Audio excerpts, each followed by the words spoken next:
Hello to Emanuel Shahaf. Hello, hello. Identity, the quest for a better future for Israel. You're coming back from an international conference in Germany. What exactly was taking place there? We met with Palestinians at this difficult time to discuss, to negotiate some kind of agreement that we can come to under the present circumstances.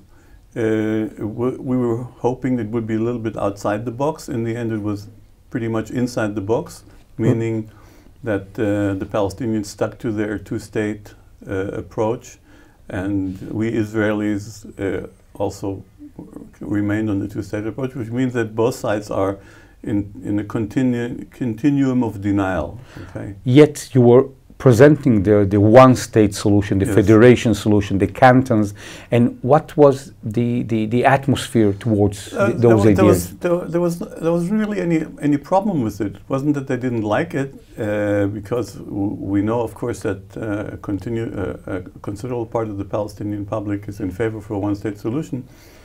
But the head of the delegation, the head of the Palestinian delegation, didn't want to hear about what I suggested. I suggested self-determination for the Palestinians within a federal framework.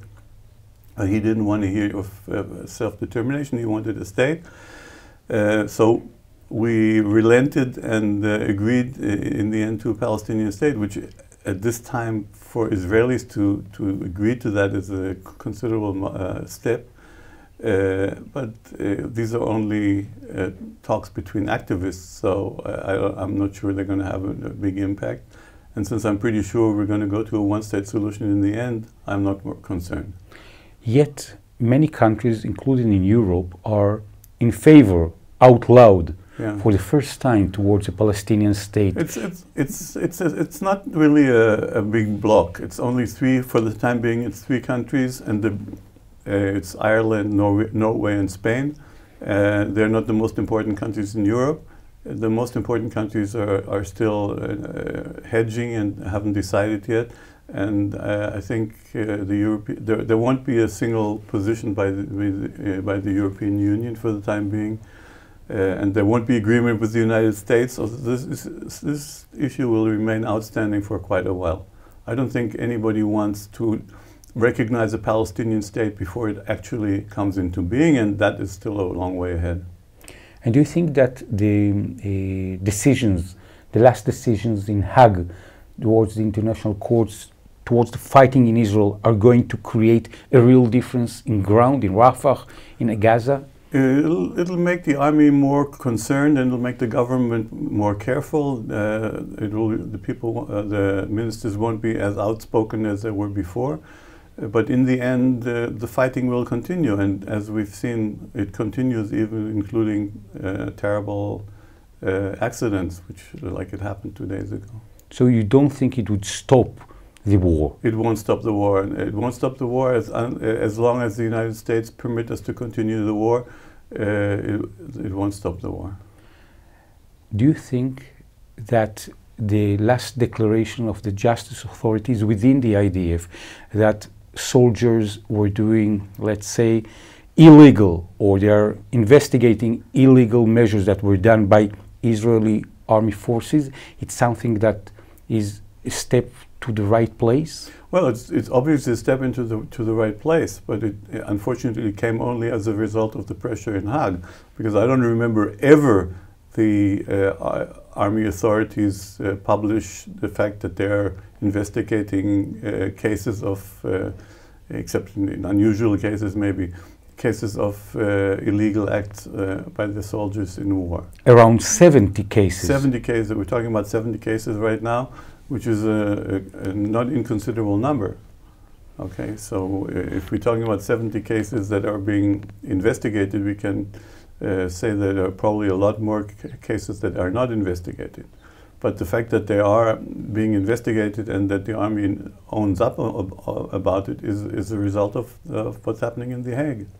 What do you think is going to be happening with the results of the war in Gaza towards the more than 120 Israelis that are still missing in Gaza, the kidnapped ones? Unfortunately, there's nothing that the government of Israel does to bring this issue to a closure. End of war is something that the Israeli government is not willing to. Is not willing to end the war, and as long as the war isn't going to end, there's not going to be a closure with regarding to the hostages, and it's a sad truth. Tell me, if you were for a moment a personal consultant and hidden one to Benjamin Netanyahu, the Israeli Prime Minister, well, he's not very much known by his abilities to keep his signed contracts all the times. So what basically is keeping him from signing on behalf of the Israeli state that the war is going to be ended, bringing the hostages back, and then 2 minutes, 2 days, 2 months, 2 years, whenever Israeli government or he decides to just start the war again? What is keeping him? Wouldn't you recommend him just do it? No, I would of course recommend that you just do it, but you just do it because that's the only way for us to get out of this. But he thinks, I think his problem is that he thinks that he's losing control the moment he stops the war, and he won't know what will happen.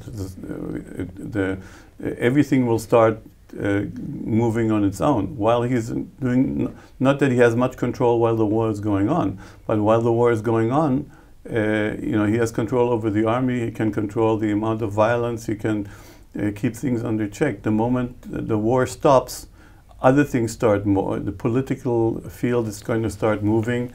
The pressure will be on to release the hostages, they will be released, and there will be call for elections, all kinds of things which he doesn't want at this time.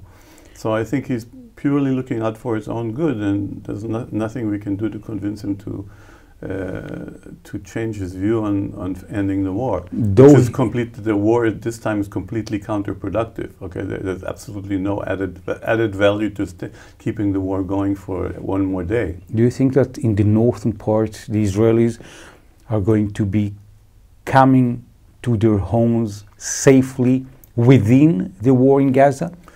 No, that won't happen, because the war in the north will continue as long as the war in Gaza continues. Okay, so as long as there will be fighting in Gaza, there will be fighting on the north, and as long as there will be fighting on the north, there won't be a return of the people who left their homes there, and the situation will continue.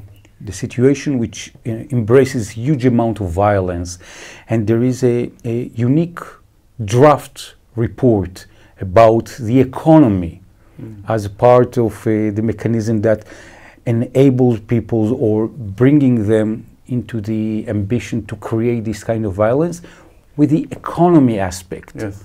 Please, what is the last draft that you can share with us? As you may know, that I have always kept that the land of Israel between the Jordan River and the sea is one economic unit, and is actually, we're living in a one-state scenario already.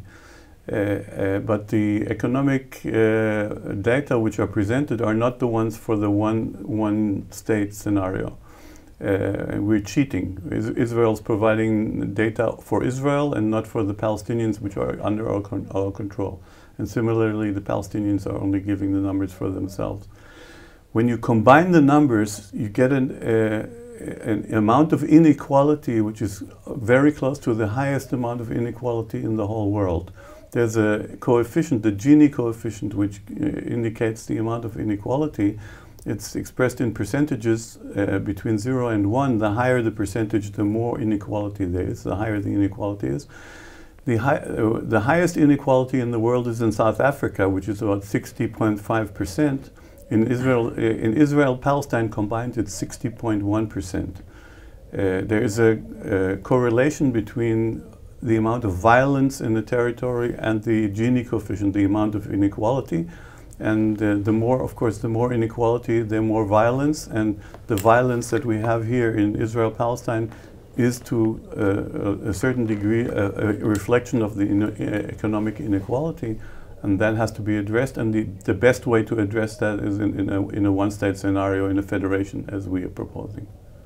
So basically, what you're emphasizing is that the Gini figure, the inequality in between Israelis and Palestinians, for instance, in the state of Tel Aviv or in the microstate of Rafah, it's part of the end game, the result of this inequality in the pocket, in the money, in the bank account, reflects the ambition to create these atrocities and violence. Absolutely. And murders in the Arab-Israeli population also. Sure, it's all connected.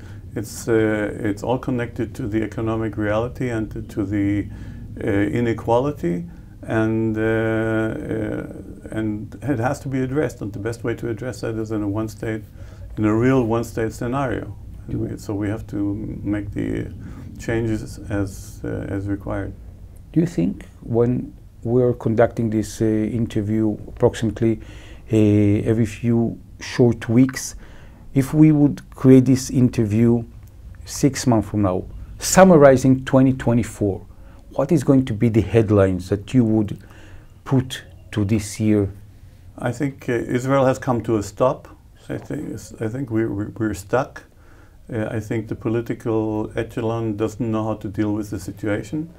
Not the government for sure, but also those people who may take the reign after doing elections. I don't see anybody out there right now who has a clear vision of how to continue and improve and to get out of the hole we're in. So it remains to be seen how we come out of this. Towards the end of this meeting, of this interview, of this report, any upside, any story with smile and hope that you would like to share? A small story with smile and hope. During the security check-in at the El Al counter in Israel, the security officer, she was interested in the peace negotiations we held, and she wanted in Munich, in Germany, held in Germany, and she wanted the details, and she gave me her email in order to be able to provide her with all the background on the peace negotiations and the federation plan and so on and so forth. So I'm happy to realize that young people are out there who are interested and who want to know more. Her personal email. Her personal email. That's very, very unique. Yes. Emanuel Shahaf, people that want to be part of the community of the federation, of the books, the already existing books and the new coming books, how they can approach you. On Facebook, Emanuel Shahaf, or Identity, the Quest for Israel's Future, or the Federation Movement, as always. Emanuel Shahaf, I want to thank you very much. Thank you.